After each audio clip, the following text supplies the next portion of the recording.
So I recommend that you start from day one, because time flies quickly, and suddenly you have 6 months of transactions to catch up, and you never have time to catch up. So it's the most cost effective and efficient just to start from the beginning.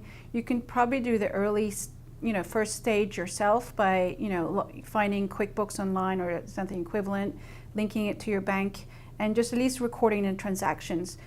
I recommend you deal with a accountant kind of person as you kind of get towards the end of your first year, because unless you know accrual accounting, you do want to have GAAP financials. And so if you've at least recorded all your transactions, at some point you will need GAAP financials, and then you need more professional help. I think also once you start getting so busy that you're behind, I think that's a good signal to say, hey, I need some help to stay on top of things.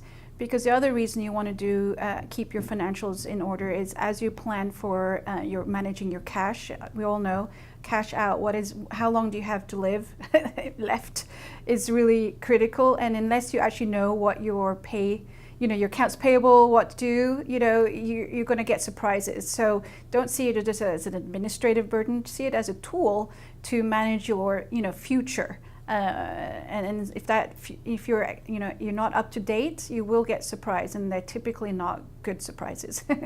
Yeah.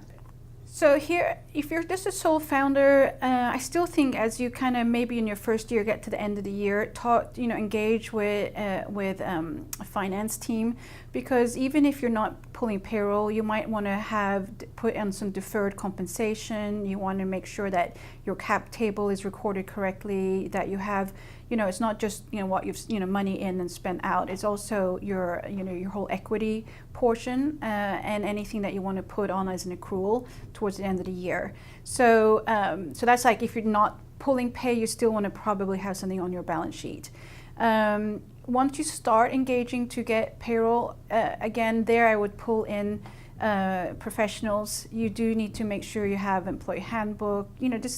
It's just a lot of little things that you want to make sure that you're not putting your company at risk, and that you're doing, keeping it professional from day one. And then, a lot of organizations, you can make that scalable and then put it in.